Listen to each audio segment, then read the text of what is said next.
गलत अभ्यास का दुष्परिणाम। आज संसार में कितनी ही ऐसे अभागे लोग हैं जो श्रृंगार रस की पुस्तकें पढ़कर, सिनेमाओं के कुप्रभाव के शिकार होकर स्वप्न अवस्था या जागृत अवस्था में अथवा तो हस्त मैथुन द्वारा सप्ताह में कितनी बार वीर्यनाश कर लेते हैं। शरीर और मन को ऐसी आदत डालने से वीर्याशय बार बार खाली होता रहता है। उस वीर्य आशय को भरने में ही शारीरिक शक्ति का अधिकतर भाग व्यय होने लगता है। जैसे शरीर को कांतिमान बनाने वाला ओज संचित ही नहीं हो पाता और व्यक्ति शक्तिहीन, ओजहीन और उत्साहशून्य बन जाता है। ऐसे व्यक्ति का वीर्य पतला पड़ता जाता है। यदि वह समय पर अपने को संभाल नहीं सके तो शीघ्र ही वह स्थिति आ जाती है कि उसके अंडकोश वीर बनाने में असमर्थ हो जाते हैं। फिर भी यदि थोड़ा बहुत वीर्य बनता है तो वह भी पानी जैसा ही बनता है, जिसमें संतान उत्पत्ति की ताकत नहीं होती। उसका जीवन नहीं रहता। ऐसे व्यक्ति की हालत मृतक पुरुष जैसी हो जाती है। सब प्रकार के रोग उसे घेर लेते हैं। कोई दवा उस पर असर नहीं कर पाती। वह व्यक्ति जीते जी नरक का दुख भोगता रहता है। शास्त्रकारों ने लिखा है, आयुष तेजो बलम वीर्यम प्रज्ञा सरेश्व महदयसः पुण्यम च प्रतिमत्वम च हन्यते अब्रह्मचर्या। अर्थात आयु, तेज, बल, वीर्य, बुद्धि, लक्ष्मी, कीर्ति, यश तथा पुण्य और प्रीति, ये सब ब्रह्मचर्य का पालन न करने से नष्ट हो जाते हैं। वीर्य रक्षण सदैव स्तुत्य, इसीलिए वीर रक्षा स्तुत्व है।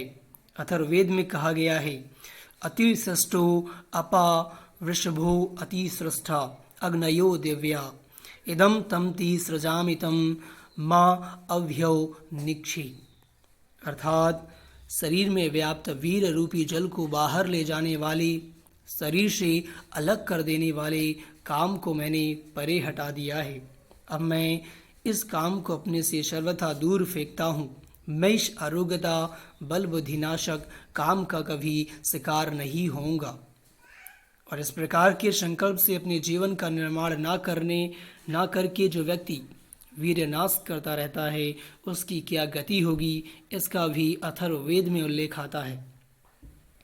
रुजन परिरुजन मृडन परिमृडन बोको मनोहा खनो निर्दाह आत्मदूषी स्तनु दूषी।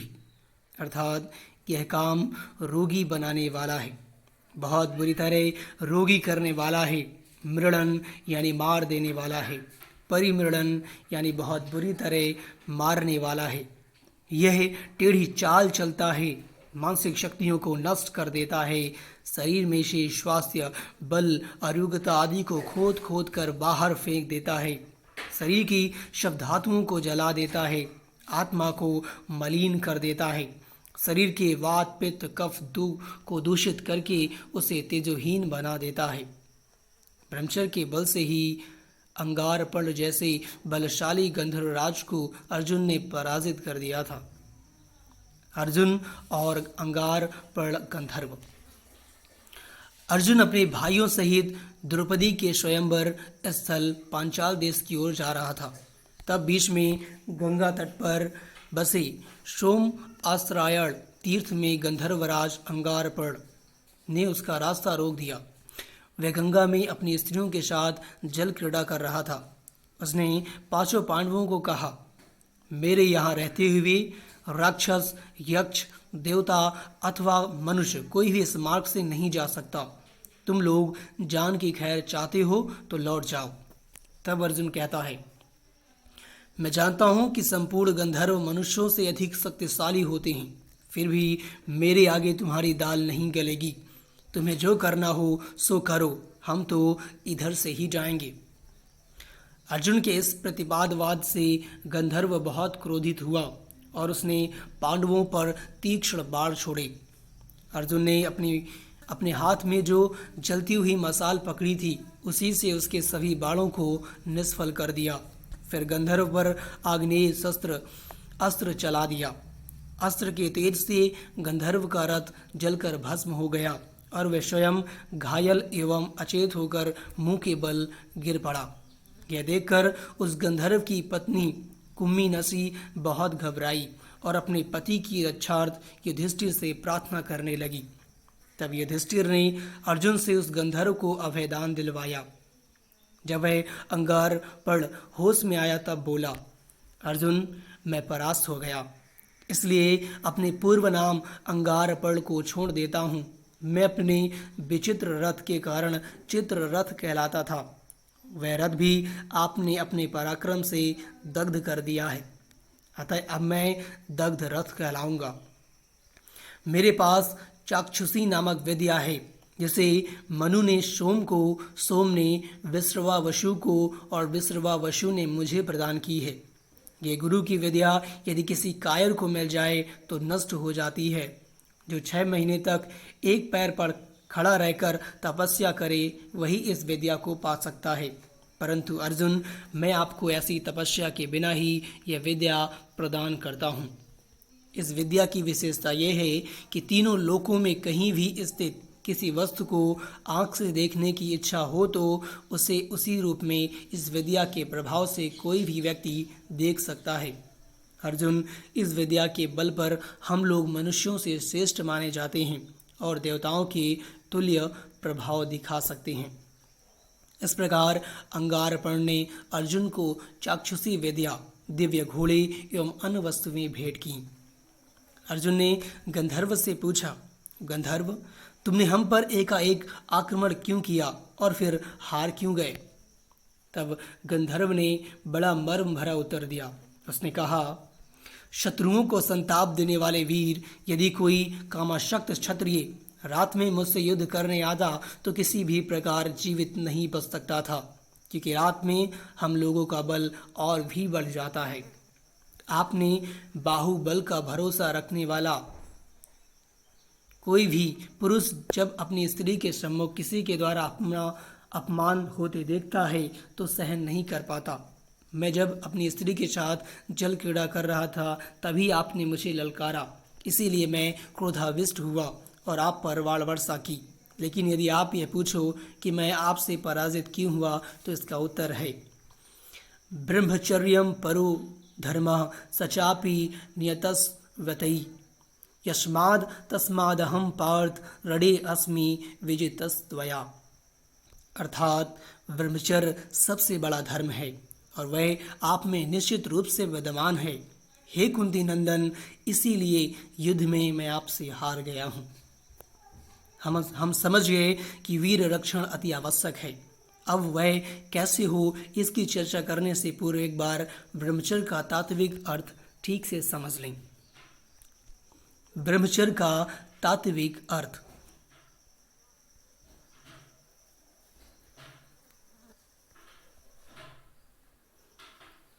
ब्रह्मचर्य शब्द बड़ा चित्ताकर्षक और पवित्र शब्द है। इसका स्थूल अर्थ तो यही प्रसिद्ध है कि जिसने शादी नहीं की है, जो काम भोग नहीं करता है, जो स्त्रियों से दूर रहता है, आदि आदि। परंतु यह बहुत सतही और सीमित अर्थ है। इस अर्थ में केवल वीर रक्षण ही ब्रह्मचर्य है। परंतु ध्यान रहे, केवल वीर रक्षण मात्र साधना है, मंजिल नहीं। मनुष्य जीवन का लक्ष्य है अपने आप को जानना, अर्थात आत्म साक्षात्कार करना। जिसने आत्म साक्षात्कार कर लिया वह जीवन मुक्त हो गया। वह आत्मा के आनंद में, ब्रह्मानंद में विचरण करता है। उसे अब संसार में कुछ पाना शेष नहीं रहा। उसने आनंद का स्रोत अपने भीतर ही पा लिया। अब वह आनंद के लिए किसी भी बाहरी विषय पर निर्भर नहीं है। वह पूर्ण स्वतंत्र है। उसकी क्रियाएं सहज होती हैं। संसार के विषय उसकी आनंदमय आत्मिक स्थिति को डोलायमान नहीं कर सकते। वह संसार के तुच्छ विषयों की पोल को समझकर अपने आनंद में मस्त हो इस भूतल पर विचरण करता है। वह चाहे लंगोटी में हो, चाहे बहुत से कपड़ों में, घर में रहता हो, चाहे झोपड़े में गृहस्थी चलाता हो, चाहे एकांत जंगल में विचरता हो। ऐसा महापुरुष ऊपर से भले कंगाल नजर आता हो, परंतु भीतर से शहंशाह होता है, क्योंकि उसकी सब वासनाएं, सब कर्तव्य पूरे हो चुके हैं। ऐसे व्यक्ति को, ऐसे महापुरुष को वीर रक्षण करना नहीं पड़ता, सहज ही होता है। सब व्यवहार करते हुए भी उनकी हर समय समाधि रहती है, उनकी समाधि सहज होती है, अखंड होती है। ऐसा महापुरुष ही सच्चा ब्रह्मचारी होता है, क्योंकि वह सदैव अपने ब्रह्मानंद में अवस्थित रहता है। स्थूल अर्थ में ब्रह्मचर्य का अर्थ जो वीर रक्षण समझा जाता है, उस अर्थ में ब्रह्मचर्य श्रेष्ठ तप है, श्रेष्ठ व्रत है, श्रेष्ठ साधना है, और इस साधना का फल है आत्मज्ञान, आत्म साक्षात्कार। इस फल प्राप्ति के साथ ही ब्रह्मचर्य का पूर्ण अर्थ प्रकट हो जाता है। जब तक किसी भी प्रकार की वासना शेष है, तब तक कोई पूर्ण ब्रह्मचर्य को उपलब्ध नहीं हो सकता। जब तक आत्मज्ञान नहीं होता, तब तक पूर्ण रूप से वासना निवृत्त नहीं होती। इस वासना की निवृत्ति के लिए, अंतःकरण की शुद्धि के लिए, ईश्वर की प्राप्ति के लिए, सुखी जीवन जीने के लिए, अपने मनुष्य जीवन के सर्वोच्च लक्ष्य को प्राप्त करने के लिए, कहो परमानंद की प्राप्ति के लिए, कुछ भी हो, वीर रक्षण रूपी साधना सदैव अब अवस्थाओं में उत्तम है, श्रेष्ठ है और आवश्यक है। वीर रक्षण कैसे हो, इसके लिए हम यहाँ कुछ स्थूल और सूक्ष्म उपायों की चर्चा करेंगे। वीर रक्षण के उपाय। सादा रहन सहन बनाएं। काफ़ी लोगों को यह भ्रम है कि जीवन तड़क भड़क वाला बनाने से वे समाज में विशेष माने जाते हैं। वस्तुतः ऐसी बात नहीं है। इससे तो केवल अपने अहंकार का ही प्रदर्शन होता है। लाल रंग के भड़कीले एवं रेशमी कपड़े नहीं पहनो। तेल, फुलेल और भांति भांति के इत्तरों का प्रयोग करने से बचो। जीवन में जितनी तड़क भड़क बढ़ेगी, इंद्रियां उतनी चंचल हो उठेंगी, फिर वीर रक्षा तो दूर की बात है। इतिहास पर भी हम दृष्टि डालें तो महापुरुष हमें ऐसे ही मिलेंगे, जिनका जीवन प्रारंभ से ही सादगीपूर्ण था। सादा रहन सहन तो बड़प्पन का द्योतक है। दूसरों को देखकर उनकी अप्राकृतिक व अधिक आवश्यकताओं वाली जीवन शैली का अनुसरण नहीं करो। उपयुक्त आहार। ईरान के बादशाह वहमन ने एक श्रेष्ठ वैद्य से पूछा, दिन में मनुष्य को कितना खाना खाना चाहिए?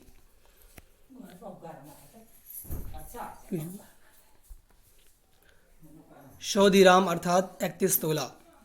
वैद्य बोला, इतने से क्या होगा? बादशाह ने फिर पूछा। वैद्य ने कहा, शरीर के पोषण के लिए इससे अधिक नहीं चाहिए। इससे अधिक तो कुछ खाया जाता है, वह केवल बोझा ढोना है और आयुष्य खोना है। लोग स्वाद के लिए अपने पेट के साथ बहुत अन्याय करते हैं, ठूस ठूस कर खाते हैं। यूरोप का एक बादशाह स्वादिष्ट पदार्थ खूब खाता था।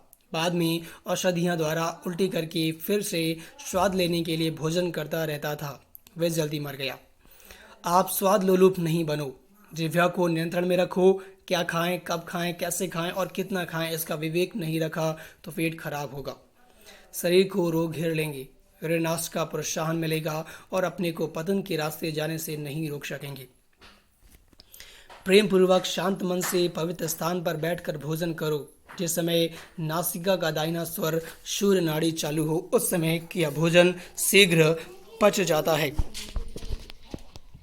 क्योंकि उस समय जठराग्नि बड़ी प्रबल होती है।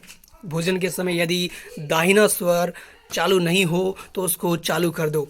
उसकी यह विधि है, वाम कुक्षी में अपने दाहिने हाथ की मुट्ठी रखकर कुक्षी को जोर से दबाओ या बाई वाम करवट लेट जाओ।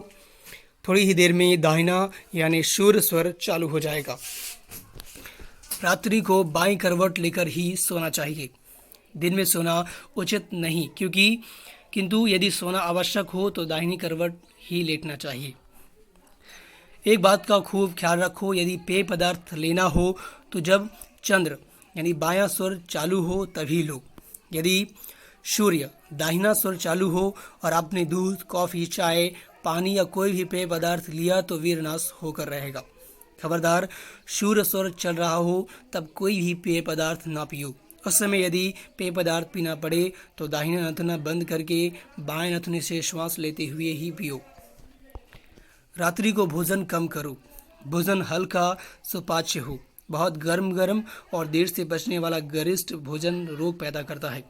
अधिक पकाया हुआ, तेल में तला हुआ, मिर्च मसाले युक्त, तीखा, खट्टा, चटपटेदार भोजन वीर नाड़ियों को क्षुब्ध करता है। अधिक गर्म भोजन और गर्म चाय से दांत कमजोर होते हैं, वीर भी पतला पड़ता है। भोजन खूब चबा चबा कर करो। थके हुए हो तो तत्काल भोजन ना करो। भोजन के तुरंत बाद परिश्रम ना करो। भोजन के पहले पानी ना पियो। भोजन के बीच में तथा भोजन के 1 आध घंटे के बाद पानी पीना हितकर होता है, बहुत ही फायदेमंद होता है। रात्रि को संभव हो तो फलाहार लो। अगर भोजन लेना पड़े तो अल्पाहार ही करो। बहुत रात गए भोजन या फलाहार करना हितावह नहीं है। कब्ज की शिकायत हो तो 50 ग्राम लाल फिटकरी तवे पर फुलाकर कूटकर कपड़े से छानकर बोतल में भर लो। रात्रि में 15 ग्राम सौंफ 1 गिलास पानी में भिगो दो। सुबह उसे उबालकर छान लो और 1.5 ग्राम फिटकरी का पाउडर मिलाकर पी लो। इससे कब्ज व बुखार भी दूर होता है। कब्ज तमाम बीमारियों की जड़ है, इसे दूर करना आवश्यक है। भोजन में पालक, परवल, मेथी, बथुआ आदि हरी तरकारियां, दूध, घी, छाछ, मक्खन, पके हुए फल आदि विशेष रूप से लो। इससे जीवन में सात्विकता बढ़ेगी। काम, क्रोध, मोह आदि विकार घटेंगे। हर कार्य में प्रसन्नता और उत्साह बना रहेगा। रात्रि में सोने से पूर्व गर्म गर्म दूध नहीं पीना चाहिए, इससे रात को स्वप्न दोष हो जाता है। कभी भी मलमूत्र की शिकायत हो तो उसे रोको नहीं। रोके हुए मल से भीतर की नाड़ियां क्षुब्ध होकर वीरनाश कराती हैं। पेट में कब्ज होने से ही अधिकांशतः रात्रि को वीरपात हुआ करता है। पेट में रुका हुआ मल वीर नाड़ियों पर दबाव डालता है तथा कब्ज की गर्मी से ही नाड़ियां क्षोभित होकर वीर को बाहर ढकेलती हैं। इसलिए पेट को साफ रखो। इसके लिए कभी कभी त्रिफला चूर्ण या संत्र कपा चूर्ण या इसबगुल पानी के साथ लिया करो। अधिक तिक्त, खट्टी, चरपरी और बाजारू औषधियाँ उत्तेजक होती हैं, उनसे बचो। कभी कभी उपवास करो। पेट को आराम देने के लिए कभी कभी निराहार भी रह सकते हो तो अच्छा है। आहारम पचति सखी दोषान आहार वर्जिता, अर्थात पेट की अग्नि आहार को पचाती है और उपवास दोषों को पचाता है। उपवास से पाचन शक्ति बढ़ती है। उपवास अपनी शक्ति के अनुसार ही करो। ऐसा ना हो कि एक दिन तो उपवास किया और दूसरे दिन मिष्ठान, लड्डू आदि पेट में ठूस ठूस कर उपवास की सारी कसर निकाल दी। बहुत अधिक भूखा रहना भी ठीक नहीं है। वैसे उपवास का सही अर्थ तो होता है ब्रह्म के परमात्मा के निकट रहना। उप यानी समीप और वास यानी रहना। निराहार रहने से भगवत जन और आत्मचिंतन में मदद मिलती है। व्यक्ति अंतर्मुख होने से काम विकार को पनपने का मौका ही नहीं मिल पाता। मद्यपान, प्याज, लहसुन और मांसाहार ये वीरक्षय में मदद करते हैं, अतः इनसे अवश्य बचो। सिनेंद्रिय स्नान। शौच के समय एवं लक्षणिका के समय साथ में गिलास अथवा लोटे में ठंडा जल लेकर जाओ और उससे सिनेंद्रिय को धोया करो। कभी कभी उस पर ठंडे पानी की धार लिया करो। इससे काम वृत्ति का समन होता है और स्वप्न दोष नहीं होता। उचित आसन एवं व्यायाम करो। स्वस्थ शरीर में स्वस्थ मन का वास होता है। अंग्रेजी में कहते हैं a healthy mind resides in a healthy body. जिसका शरीर स्वस्थ नहीं रहता उसका मन अधिक विकारग्रस्त होता है। इसलिए रोज प्रातः व्यायाम एवं आसन करने का नियम बना लो।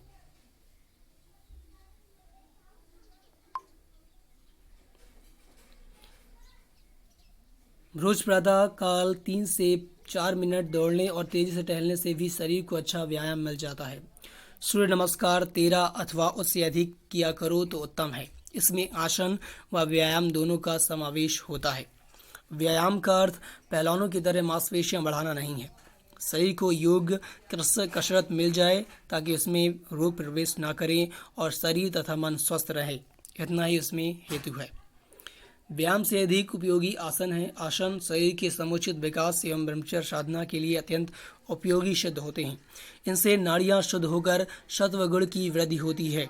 वैसे तो शरीर के अलग अलग अंगों की पुष्टि के लिए अलग अलग आसन होते हैं, परंतु वीर रक्षा की दृष्टि से मयूरासन, पाद पश्चिमोत्तानासन, सर्वांगासन थोड़ी बहुत सावधानी रखकर हर कोई कर सकता है। इनमें से पाद पश्चिमोत्तानासन तो बहुत ही उपयोगी है। आश्रम में आने वाले कई साधकों का यह निजी अनुभव है। किसी कुशल योग प्रशिक्षक से ये आसन सीख लो और प्रातःकाल खाली पेट शुद्ध हवा में किया करो। शौच, स्नान, व्यायाम आदि के पश्चात ही आसन करने चाहिए। स्नान से पूर्व सूखे तौलिए अथवा हाथों से सारे शरीर को खूब रगड़ो। इस प्रकार की घर्षण से शरीर में एक प्रकार की विद्युत शक्ति पैदा होती है जो शरीर के रोगों को नष्ट करती है। श्वास तीव्र गति से चलने पर शरीर में रक्त ठीक संचरण करता है और अंग प्रत्यंग के मल को निकालकर फेफड़ों में लाता है। फेफड़ों में प्रविष्ट शुद्ध वायु रक्त को साफ कर मल को अपने साथ बाहर निकाल ले जाती है। बचा खुचा मल पसीने के रूप में त्वचा के छिद्रों द्वारा बाहर निकल आता है। इस प्रकार शरीर पर घर्षण करने के बाद स्नान करना अधिक उपयोगी है, क्योंकि पसीने द्वारा बाहर निकला हुआ मल उससे धुल जाता है, त्वचा के छिद्र खुल जाते हैं और बदन में स्फूर्ति का संचार होता है।